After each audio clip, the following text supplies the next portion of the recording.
Thank you, sir, for being here tonight. You're a current member of the board, so you've gone through this and you're familiar with it. We've got your resume in front of us.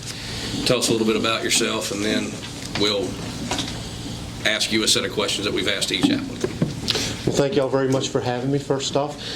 My name's John Littleton. I live at 300 Edge Hill Road, Hot Springs, Virginia, which is right across the road from the old Falling Springs Elementary School. I went to Falling Springs Elementary School as a child, went to Clifton Middle School, Alleghany High School, was enrolled in JRTC, also enrolled in dual enrollment with DSLCC, and I do appreciate and always praise of the good education I got from this system. Throughout my life, I've worked to serve my community. I was born and raised in Falling Springs, and I'm proud of the education I received. Coming from a family of educators, I know the importance of education for children and to serve our community the best we can. My family's been involved for education for almost 100 years. My great-grandmother, Lily Klingon, started a private day school in Covington in 1932. My grandmother, Betty Littleton, taught English at Covington High School for 40 years, and my mother, Joy Littleton, taught elementary school for 23 years in the Falling Springs. My brother, Michael Littleton, he started off as an English teacher in Montgomery County and is currently an assistant principal in Williamsburg.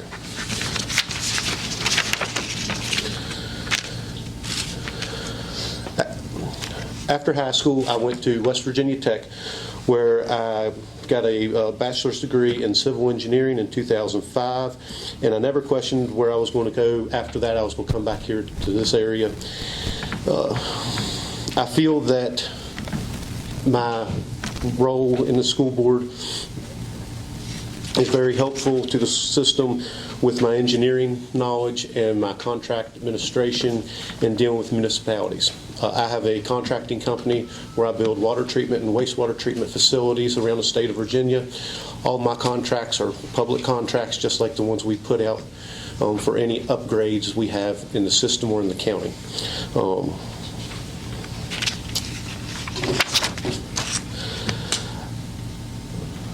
I just want to thank y'all for having me here today, and fire away. Thank you. We'll ask you a set of questions we've asked to each applicant.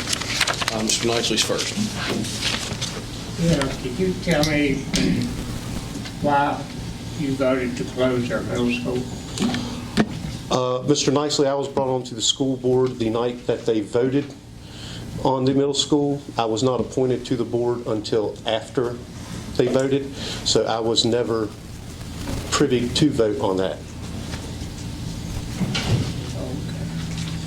Who did? In that case, what possessed you to run for the board, especially this new board that's coming?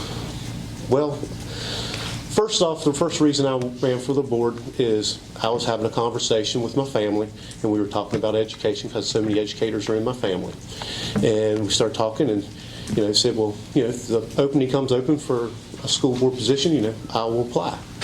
A week later, I seen the ad in the paper, and I felt that it was a greater voice speaking to me. So I came down here and applied, and y'all appointed me.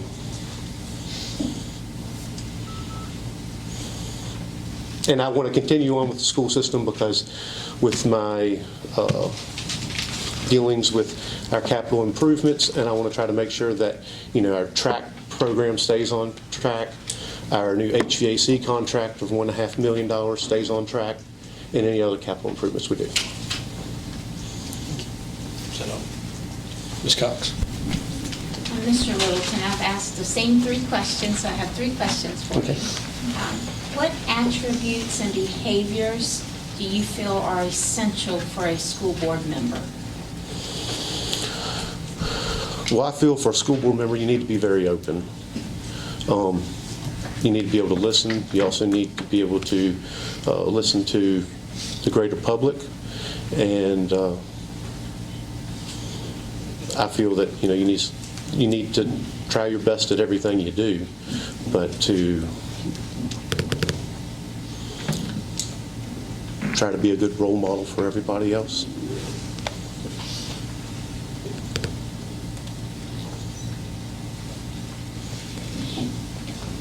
And my second question. What is the best way that you feel to address differences of opinion on the board or between the board and the administration? Well, first, the thing key is communication. We have to have great communication. We have to weigh the pros and cons of every situation and try to find a happy median ground so that everybody can get somewhat of what they want. Of course, following by the law, too. Because I don't want to put any of our county or our school system in jeopardy for breaking the law.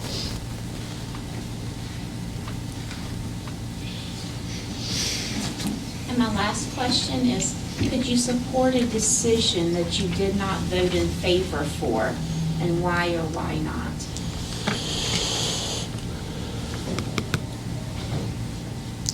Yes, I could support decisions that I disagree with because it is a board and you're not the only sole person. It takes many people to make it work, and everybody's different. God created us all, but we're all cut from the same cloth, but we're all a little different. And we need to respect other people's opinions. Thank you. Thank you. Dr. Goings. Howdy, how are you? Doing good, Dr. Goins. Yourself? Thanks. How important do you think that it is that children be exposed to a diverse range of opinions, thoughts, ideas, cultural backgrounds, economic theories, etc.? Why is it important to teach controversial subjects in school? And what would you do if someone tried to ban a particular controversial topic from the school? Well, we need to be educated in controversy, because no matter what, when you get out of school, there's going to be controversy.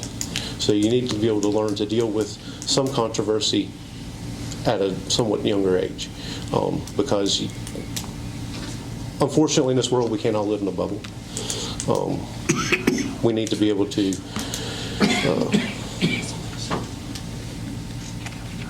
support.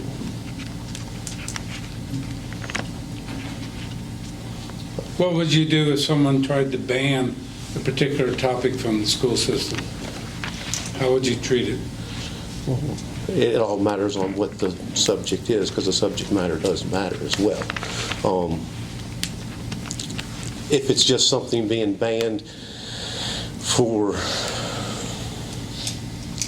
if it's being banned for a safety reason, that's understandable. If it's being banned to try to improve a agenda of somebody, then I don't agree with that necessarily. We need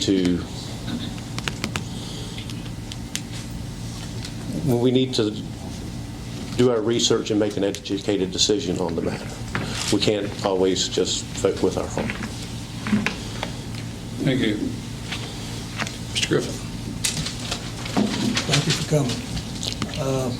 Mine's first question is the advancement of tech and trade schools within the high school. About what we... Well, how do you stand on advancement of tech and trade schools? You're on my topic now. I think that technology and trades are a big part of the future in this country. Me as a contractor employer, there's a major lack of those people, and there's a lot of really good paying jobs out there for tradespeople and journeymen. For example, I know a young man who went to Southwest Virginia IT school, was there for 18 months. As soon as he got out, before he even graduated, he had a contract to work for a company making over $65,000 a year, and everyone in his entire class had jobs making very good money as soon as out of school. And all of his peers that went away to four-year colleges, not many of them could say they did the same. So there is, if you're willing to work with your hands, I feel that you will never go hungry. You always have a job. And but you have to learn the trades to be able to do that. So I support any improvement with the trades. I'm currently on the JRTC board, and I know we're wanting to try to expand a lot of the classes that we have and offer some new subjects. Got one more question. Yes, sir. Parents' rights on what's taught in the school. I'm sorry? Parents' rights on what's taught in the school, in the classroom. Parents' right. Well, I feel that parents have all the rights over their children, just as I have the rights over my child. And I know hopefully y'all feel the same, that, you know,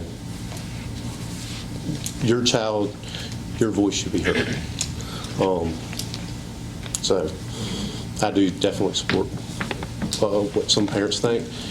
But at the same time, too, we have to draw a consensus of everything and make an educated decision on top of that for what's best for all children and the division. Thank you, sir. Thank you. John, thank you.